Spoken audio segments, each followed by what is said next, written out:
피곤하거나 스트레스를 받으면 단맛이 나는 음식을 찾을 만큼 설탕은 우리 몸에 꼭 필요한 에너지원인데요. 하지만 설탕을 오랜 시간 습관적으로 섭취하면 비만이나 심장질환 등 다양한 질환으로 이어질 수 있어 주의가 필요합니다. 네, 그래서 이 시간에는 전문가와 함께 설탕의 위험성과 효과적으로 설탕 섭취를 줄이는 방법에 대해 알아보겠습니다.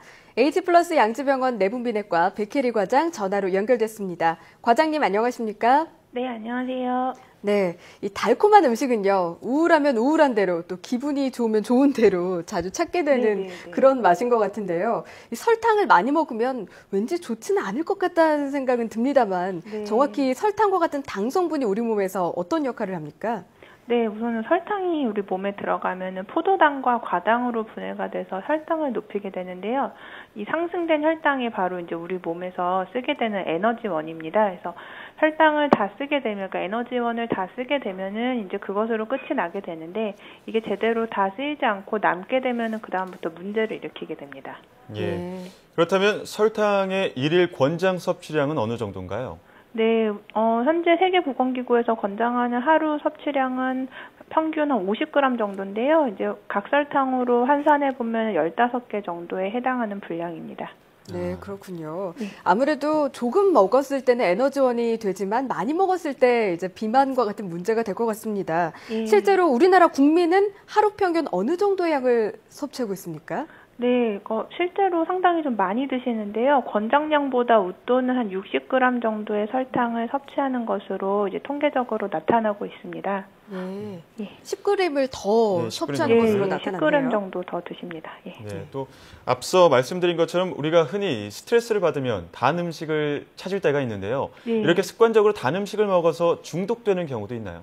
네, 흔히 말하는 이제 탄수화물 중독이 이런 경우가 될 텐데요. 예. 설탕도 사실 탄수화물의 일종이지 않습니까? 그래서 우리 몸에서 혈당이 상승하게 되면은 뇌로 신호가 전달이 돼서 세로토닌, 도파민이라는 호르몬을 분비하게 되는데 이때 받을 수 있는 쾌감이 상당합니다. 그리고 또한 도파민 같은 경우에는 의존성이 있는 호르몬이어서 자꾸 이제 갈구하게 되거든요. 그래서 예. 이는 곧 이제 중독으로 이어질 수가 있습니다. 그렇군요. 참 네. 어른들도 단 음식을 좋아합니다만 네. 아이들이나 청소년의 경우 단맛에 더 취약할 것 같은데요. 실제로 어떻습니까? 예, 그렇습니다. 그래서 통계적으로 아까 제가 잠깐 말씀드렸었는데 우리나라 청소년애 같은 경우에는 성인보다 10g 정도를 여기서 더 많이 섭취를 해서 약 70g 정도 하루 평균 섭취량이 나타나고 있습니다.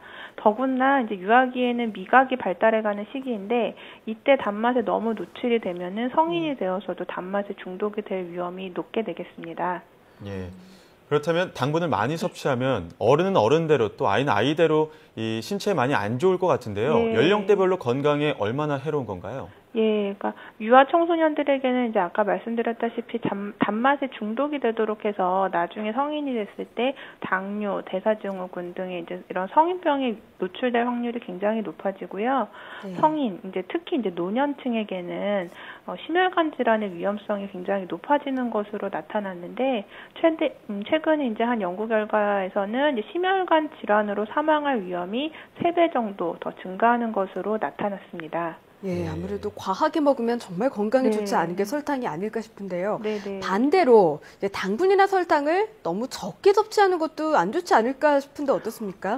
네, 그렇게 생각하실 수도 있습니다. 근데 꼭 그렇지는 않고요. 아까 말씀드렸다시피 당분이나 설탕 등이 어찌됐든 탄수화물인데요. 이런 탄수화물이 우리 몸의 대사작용을 거치지 않고 바로 혈당을 올리는 탄수화물이 바로 이제 이런 설탕이 되겠습니다. 근데 네. 이런 것보다 어떤 천천히 혈당을 올릴 수 있는 좋은 탄수화물을 섭취를 하시는 것이 이런 당뇨, 대사증후군, 비만 등의 어떤 대사성 질환을 예방하는 데는 더 효과적일 수가 있기 때문에 뭐 설탕을 적게 드셔서 건강에 좋지 않을까 그런 염려는 안 하셔도 될 것 같습니다. 예. 그렇다면 우리 생활 속에서 효과적으로 설탕 섭취를 줄이는 방법 혹은 당분을 효율적으로 먹는 방법은 어떤 것들이 있을까요? 예, 우선 대표적으로는 이제 사실 가정에서 요리를 하실 때 설탕을 한 절반 정도로 줄이시고 예. 단맛을 내는 채소류를 좀 활용을 하시면 좋을 것 같은데요. 요즘 많은 레시피들에서 이런 이제 채소류를 활용한 요리들이 많이 나오고 있습니다. 그래서 양파, 당근 등은 대표적으로 좀 단맛을 내는 채소류가 될 수 있으니까 요리를 하실 때 이런 이제 양파라든지 당근의 어떤 육수라든지 어떤 예. 그런 것들을 이용을 하시면 조금 더 좋을 것 같고요. 탄산음료의 섭취량을 좀 줄이시는 게 좋을 것 같은데 탄산음료에는 설탕뿐만 아니고 액상과당 등의 이제 어떤 내분비계 호르몬 교란 물질들도 많이 들어있기 때문에 그런 것들은 좀 줄이시는 게 좋을 것 같습니다. 그리고 또 한 가지는 이제 한창 성장기 어린이들 그런 아이들의 간식은 조금 번거로우시더라도 예. 그 설탕량을 좀 줄이셔서 댁에서 만들어 주시는 것이 어떨까 싶습니다. 예, 설탕을 줄이는 습관, 그리고 채소류를 활용하는 습관을 기르면 참 좋을 것 같습니다. 예. 지금까지 H+ 양지병원 내분비내과 백혜리 과장이었습니다. 과장님, 오늘 말씀 잘 들었습니다. 예, 감사합니다.